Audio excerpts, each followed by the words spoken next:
अस्सलामुअलैकुम। Capital 51 news के साथ मैं हूं सफीर खान। सबसे पहले हेडलाइंस।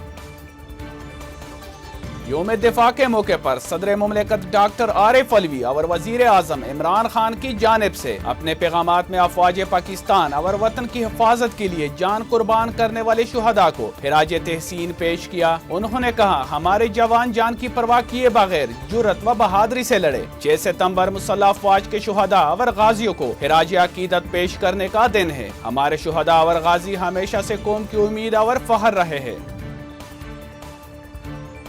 मुल्क भर में यौम दिफा आज भरपूर मिली जोश व जज्बे से मनाया गया। मुसल्लह अफवाज के गाजियों और शुहदा को कौम का सलाम और खराज अकीदत पेश किया गया। 6 सितंबर की मुनासबत से मज़ार कायद पर गार्ड्स की तब्दीली की पुरवकार तकरीब मुनक्किद हुई। इस सिलसिले में लाहौर कैंट में भी यादगार शुहदा पर पुरवकार तकरीब हुई।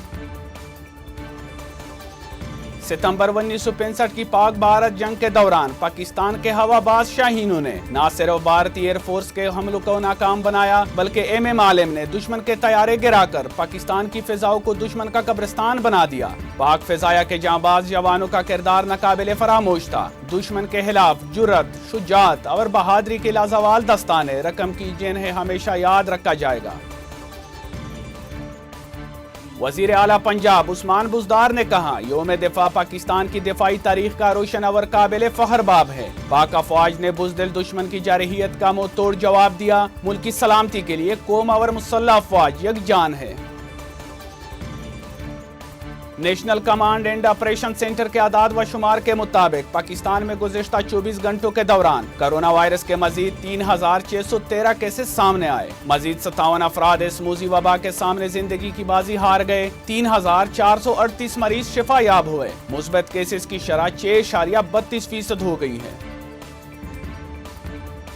सिंध में आज से स्कूलों में वैक्सीनेशन मुहिम शुरू होगी। 9वीं से 12वीं जमात तक के तलबा को कोरोना से बचाव की वैक्सीन लगाने के लिए वालिदैन से रजामंदी सर्टिफिकेट लेने का फैसला। लाहौर हाई कोर्ट ने पंजाब इंस्टीट्यूट ऑफ कार्डियोलॉजी में जायद उलमियात स्टंट डालने के खिलाफ दरख्वास्त पर पंजाब हुकूमत से जवाब तलब। दरख्वास्त गुजार ने मौक़िफ़ अपनाया। PIC में दिल के मरीजों को जायद उलमियात स्टंट डालने पर जिम्मेदारान और माफिया के खिलाफ कार्रवाई का हुक्म दिया जाए।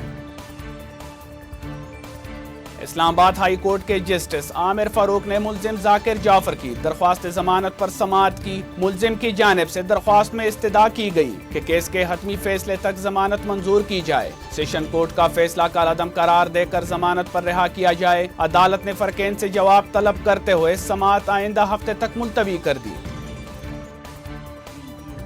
पंशेर मुजाहमती इत्तेहाद ने तालिबान की वादी में मुकम्मल कंट्रोल की तरदीद करते हुए कहा, तालिबान का दावा गलत है। NRF फोर्स लड़ाई जारी रखने के लिए वादी भर में तमाम स्ट्रेटेजिक पोजीशनों पर मौजूद है। इंसाफ आज़ादी के लिए तालिबान इनके शराकतदारों के खिलाफ जदोजहद जारी रहेगी। अफगानिस्तान के सूबा पंशेर में तालिबान से झड़प में मुजाहमती फोर्स के तर्जुमान फहीम दश्ती जान बहक। गुज़िश्ता कई रोज से पंशेर में तालिबान और मुजाहमती फोर्स के दरमियान जंग जारी है। मुजाहमती फोर्स के दीगर अहम कमांडर्स की भी हलाकत का दावा किया जा रहा है। टोक्यो पैरा ओलंपिक्स में पाकिस्तान के लिए पहला गोल्ड मेडल हासिल करने वाले हैदर अली का वतन वापस पहुंचने पर शानदार इस्तकबाल। इस मौके पर हैदर अली ने कहा, पाकिस्तान के लिए गोल्ड मेडल जीतना एजाज है। गोल्ड मेडल जीतना ख्वाब था। 5 साल तक घर पर ट्रेनिंग की। हैदर अली पैरा ओलंपिक्स में गोल्ड मेडल जीतने वाले पहले पाकिस्तानी हैं। मजीद खबरों और अपडेट्स के लिए देखते रहिए कैपिटल 51 न्यूज।